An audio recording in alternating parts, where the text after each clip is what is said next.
Bismillahirrahmanirrahim. Assalamualaikum warahmatullahi wabarakatuh. Hamdan wa sana'an lillah, asyhadu an la ilaha illallah wa asyhadu anna Muhammadan abduhu wa rasuluh. Allahumma salli ala Sayyidina Muhammad wa ala ali Sayyidina Muhammad. Alhamdulillah, kita pada hari ini masih diberikan kesehatan, keafiatan, dan mudah-mudahan selalu dicucuri rahmat oleh Allah Subhanahu wa taala. Amin amin ya rabbal alamin. Hari ini kita kembali mengadakan pembelajaran sejarah kebudayaan Islam kelas 12. Kemarin sudah kita bahas tentang proses dan mode pemilihan Khulafaur Rasyidin. Yang pertama adalah Abu Bakar. Alhamdulillah, dari jawaban para santri sudah Muallim dengarkan. Jawabannya alhamdulillah sangat memuaskan. Baik, kita lanjutkan. Pembelajaran selanjutnya adalah kita tentang mempelajari proses pemilihan Khulafaur Rasyidin. Yang kedua adalah Umar bin Khattab. Setelah Abu Bakar wafat, itu ketika beliau kemarin menderita sakit selama 15 hari, beliau berpulang ke rahmatullah itu pada usia 62 tahun. Tepatnya pada tanggal 2 Jumadil Akhir 13 Hijriah. Jenazahnya dimakamkan di samping makam Rasulullah. Sepeninggal Abu Bakar, Umar bin Khattab itu ditetapkan sebagai penggantinya. Pengangkatan ini itu dilakukan oleh Abu Bakar sendiri itu pada menjelang wafatnya. Dengan demikian, penetapannya sebagai kepala pemerintahan itu berbeda dari pengangkatan Abu Bakar. Jika khalifah yang pertama itu diangkat berdasarkan penerimaan secara aklamasi,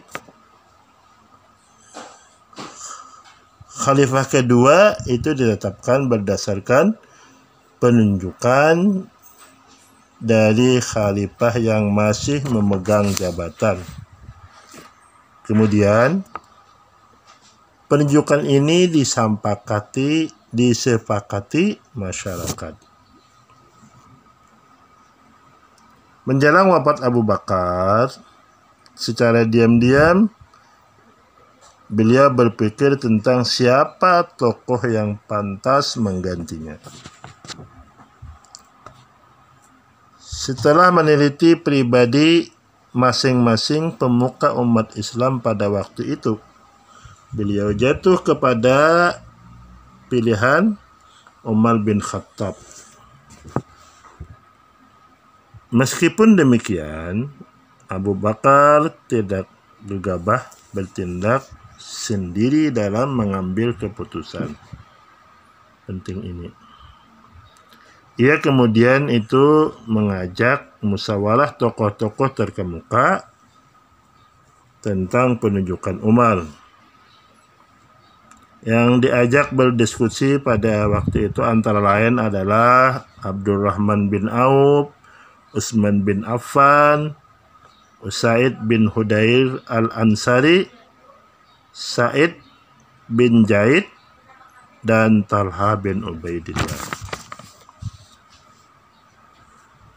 Semuanya ini mereka tidak keberatan atas penunjukan Abu Bakar tersebut.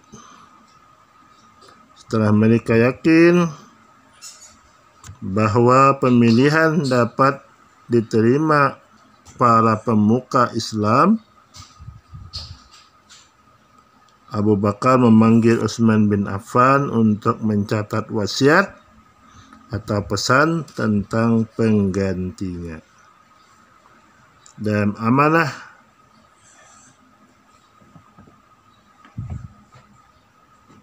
Khalifah menetapkan bahwa setelah ia wafat, Umar bin Khattab itu ditunjuk sebagai pemimpin umat dan kepala pemerintahan. Umar bin Khattab itu dibaiat setelah jenazah Abu Bakar dimakamkan. Umar bin Khattab itu memerintah selama 10 tahun 6 bulan. Itu dari 1323 Hijriah tahun 634 sampai dengan 644 Masehi. Ia adalah pemimpin Islam yang pertama kali memakai gelar Amirul Mukminin. Sebutan ini disesuaikan dengan jabatan dan tugas untuk memimpin orang-orang yang beriman.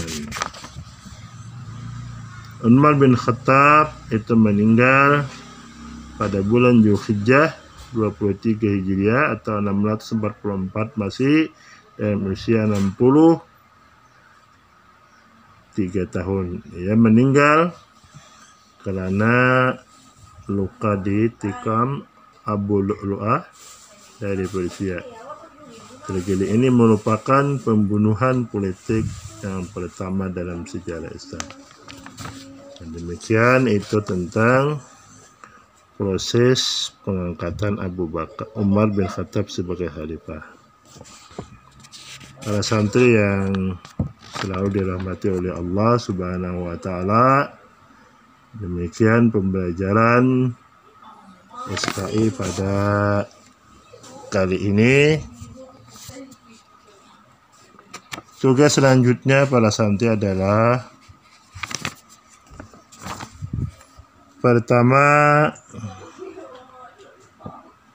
sebutkan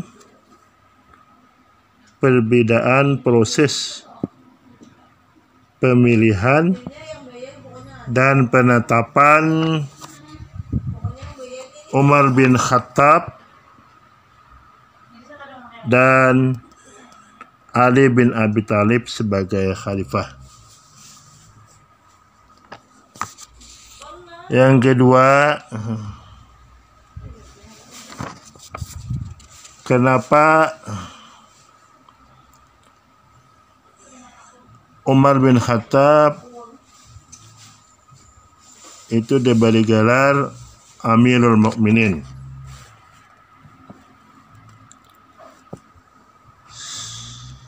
Yang ketiga,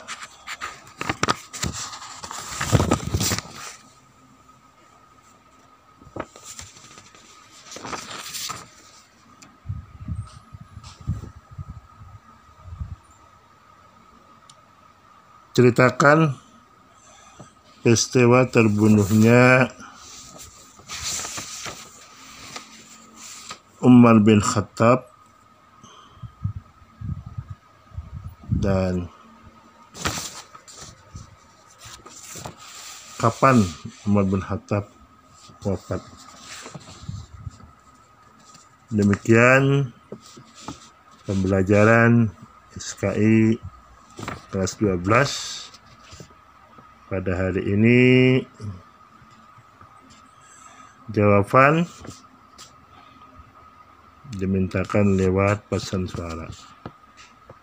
Mudah-mudahan kita selalu mendapat ilmu yang bermanfaat. Amin amin ya rabbal alamin. Wassalamualaikum warahmatullahi wabarakatuh.